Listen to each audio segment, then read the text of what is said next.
Hey guys, what is up? My name is Megan. Welcome back to my channel, or welcome if you're new. Hope you guys are doing well and staying safe. Today we're here to discuss all the books I read in the month of October. October was somewhat of a weird month for me reading wise, but in my stack of books, I have one book that I'm currently reading. I'm halfway through, so I want to discuss it with you guys. A very unpopular opinion DNF on my part. And then we have a couple of rereads and some new favorites. Just a bunch of diversity in here. So that's the plan. That's kind of like the order we're going in. And I'm not going to chat more than that for the intro. I do, however, want to mention that, as always, there will be timestamps in the description for every book, so if you're looking just for my opinion on one book, feel free to go down there, look, and skip to the parts you're interested in, skip around the video, and yes, let's get started. So the book I'm currently reading is actually Grown by Tiffany D. Jackson. This is a YA contemporary novel with a lot of different trigger warnings. I will list them off in the description for you guys as well, because I think it's important to be aware when going into this book, because it is very triggering for some people. This is a novel who follows our main character named Enchanted. Enchanted is obviously, as you can guess by the main cover, a black girl. She is in her teenage years. I believe she is 17 years old and wants to make it as a singer. Her parents kind of don't want her to follow that route. They want her to take a more traditional route, because obviously it could be very hard and not everyone makes it, and so she kind of sings on the sidelines. She's very good at it and tricks her mother into going into an audition. This one time doesn't make it, but meets this man who is like super famous. I think he's our like R&B singer, and his name is Corey. Basically they start chatting. He is a lot older than Enchanted. I believe he is 28 years old, and this is kind of the story of how Enchanted starts taking lessons with him, and they go on tour together, and this is the story where he starts to be absolutely terrible and terrifying towards Enchanted. He has these actions and discourse, and it's just honestly very hard to read about. So enlightening and so important. This is such an important topic, and it happens a lot, and it's really messed up, but it's so important. Like, I'm not having fun reading this, obviously, but I think this book is absolutely amazing as of now. All the little pink, which I know in my annotation video I said I was usually doing for romance, in this book is all the red flags that I've seen from this man named Corey. And this book also has like thriller elements in here, or like mystery elements, because the first chapter, and this is not a spoiler, we basically Enchanted to wake up in blood, and Corey Fields is dead, and so, or if he's not dead, very much unconscious and bleeding. And then we flash back to when they meet and all that stuff, and it's gradually building up to this climax, which obviously have not read the entire book, but as of now I adore it, and I just want to mention it as much as I can on my channel because I think this is such an important read. However, do be conscious of the trigger warnings that I will list in the description. They are also in the front of the book, which I think should be done for all books that are so triggering, so yes, this book. Then we move on to my DNF of the month, which I read 155 pages of this book, or exactly 40%, and that is Greenglass House by Kate Milford. And this is a very unpopular opinion. This book is raved about on the internet, especially on BookTube and all the BookTube middle grade readers. I have heard such positive things about this book, and it's not that it's like terrible or it's problematic or anything of the sorts. I just cannot for the life of me understand why people say it's good.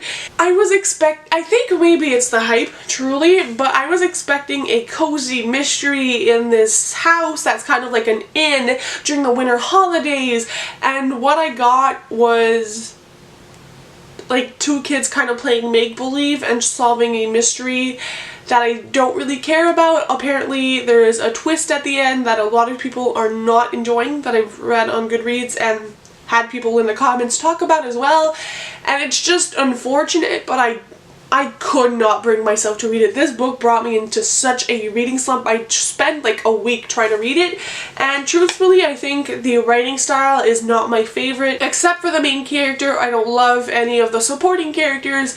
It's just very bland, and it doesn't give me any of the cozy feels which I was looking forward with that book, and so we're just gonna stop it there and put it in my unhaul pile. I will say this book does have a few positives. This book touches on two topics which I think are so important in middle grade.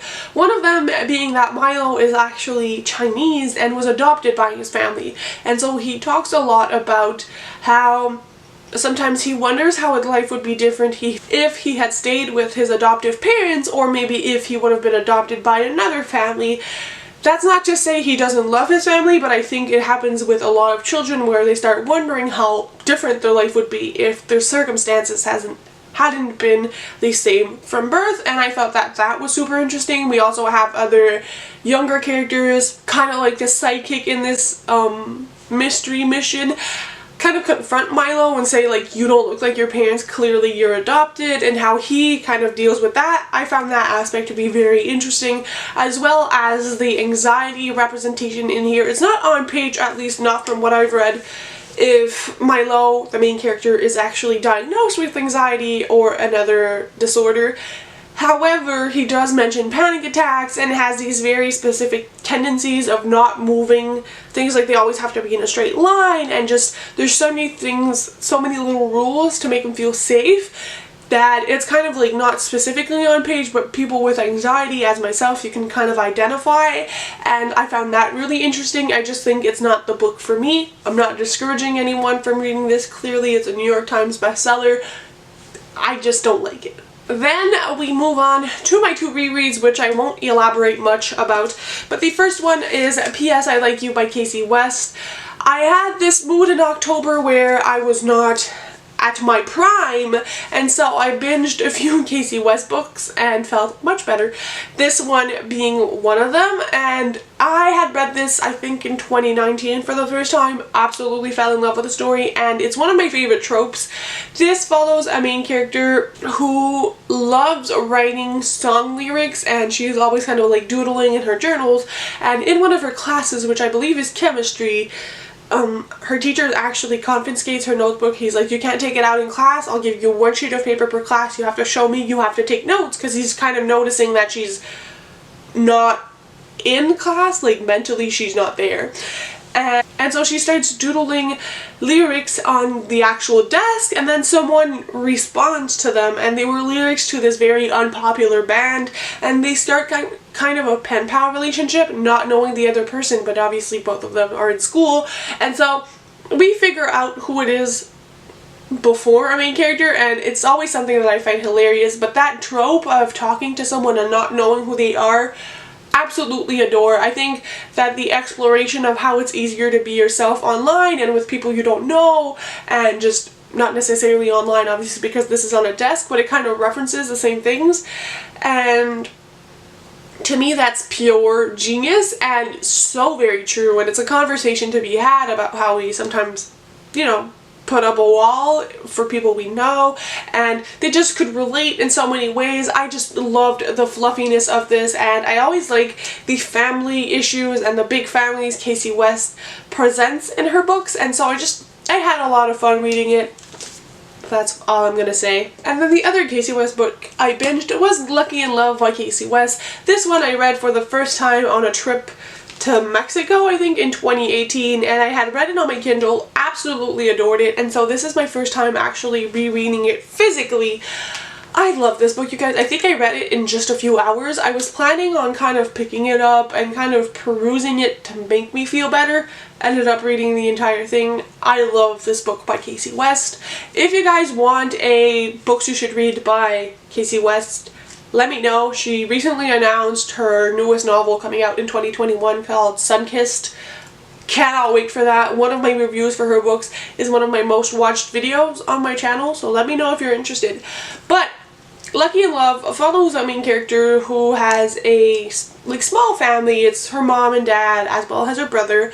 Her mom and dad aren't doing that well relationship wise. They yell at each other all the time. They're very stressed financially, and just in general, I believe it's her dad who has lost a job and never got another one, and so there's a lot of strain on his mother, and her brother kind of stopped school for a while, isn't doing anything. He's like sleeping during the day, playing video games at night. Like it's not good. It kind of reminds me of COVID.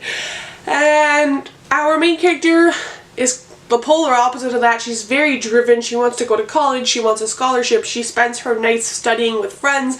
They're kind of like the nerdy group. And she also has this part-time job at the zoo and really has a amazing friendship with one of these boys. I believe his name is Seth, and he's actually Asian American.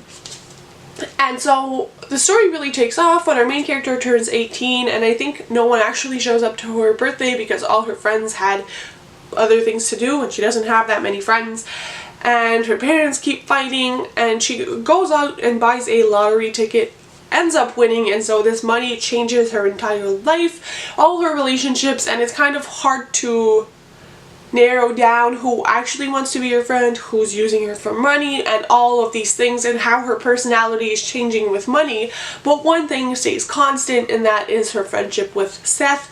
And he had his phone confiscated, and so he doesn't know that her main character won the lottery, and so it's the only person she's truly herself around, and it's kind of like their romance, but then the conflict because of money and all the other things that arise. This is so fluffy, and I love the zoo, and their first date in this book is like chef's kiss. I love these two together. Obviously, I am growing out of YA, like these kids are not my age, and so when I say like they're adorable, I mean like the two of them together, like the romance in itself is adorable. Just want to clarify that, but it's still books that I clearly enjoy, and I just have so much fun reading Casey West books. So yeah, that was my other reread of the month. The next book I read, I actually had an e-arc for, and then I was kindly gifted this book, and that is Mistletoe and Mr Right by Sarah Morgan Taylor. This is the second book / companion novel in the Tourist Attraction series. I don't know if that's the actual name of the series, but the first book is the Tourist Attraction. So I do want to say thank you to Jason for gifting me this book, as well as another book in the pile, which I'm going to talk about later. I really wanted a physical copy because, unlike the Tourist Attraction, I absolutely adored Mistletoe and Mr Right.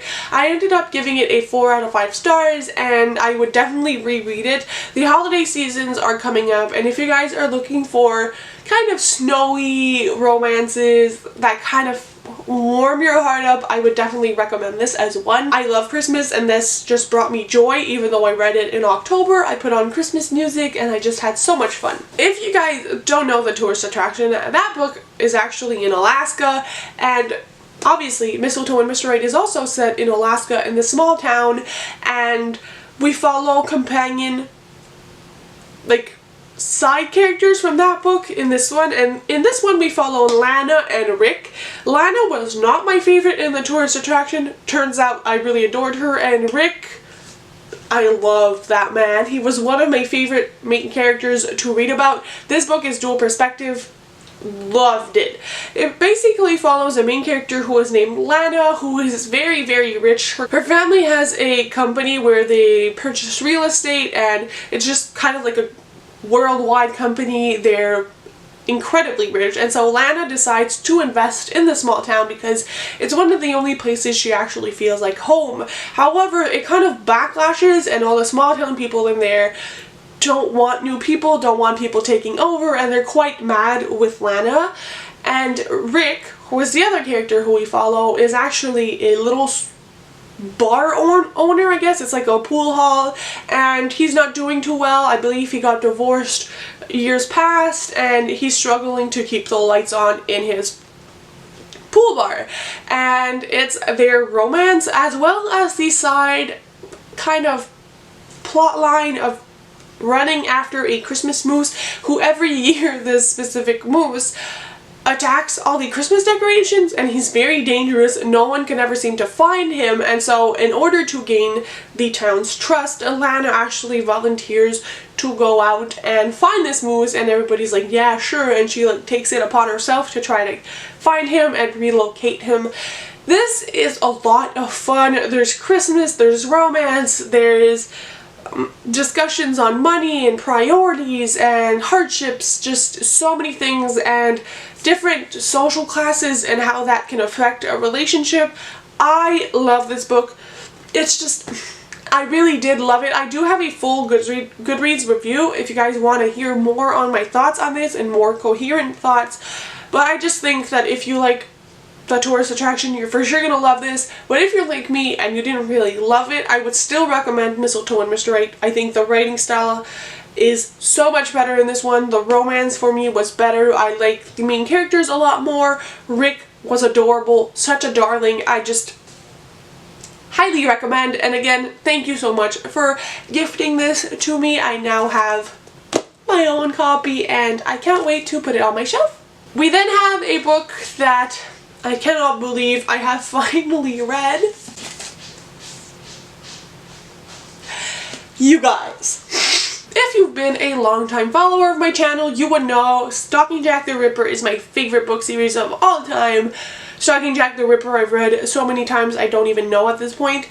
And I also love Hunting Prince Dracula. Escaping from Houdini is the third book in this series, and I was petrified of reading this one because there is kind of like a third party involved, kind of like a love triangle, and I'm not a fan of this. If you don't know, I'm not going to talk too much about Escaping from Houdini, but if you don't know, Stalking Jack the Ripper, the first book, follows a main character named Audrey Rose, and this is like a YA historical fiction series, and Audrey Rose lives in the Victorian era, and she really loves learning about bodies and how they work, and she is an apprentice under her uncle, and she basically does autopsies of bodies with her uncle, as well as this other boy who's learning under her uncle, who is called Thomas Cresswell.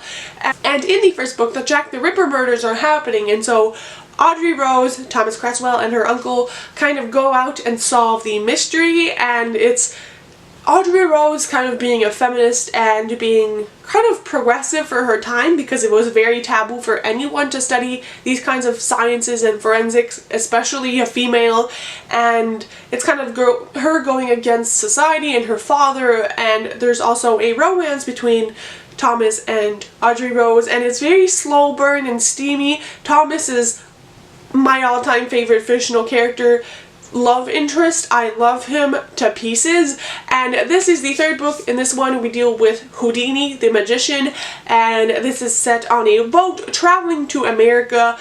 I loved this book, 5 out of 5 stars, 100%, and I just think that it brought a lot of interesting dynamics to this. This is also very interesting, and I don't think this is a spoiler. However, at the end of the book, something happens to Audrey Rose which leads her to actually walk with a cane, and there's kind of like disability rep thrown in here.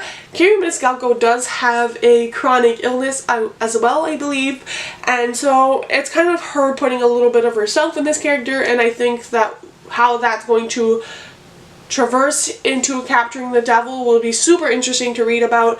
I loved Thomas and Audrey Rose, and I think that the events in this book kind of reaffirmed their love for each other, and I just can't wait. I also know that in Capturing the Devil, like the cover of it, Audrey Rose has a ring, so I think they get married in Capturing the Devil.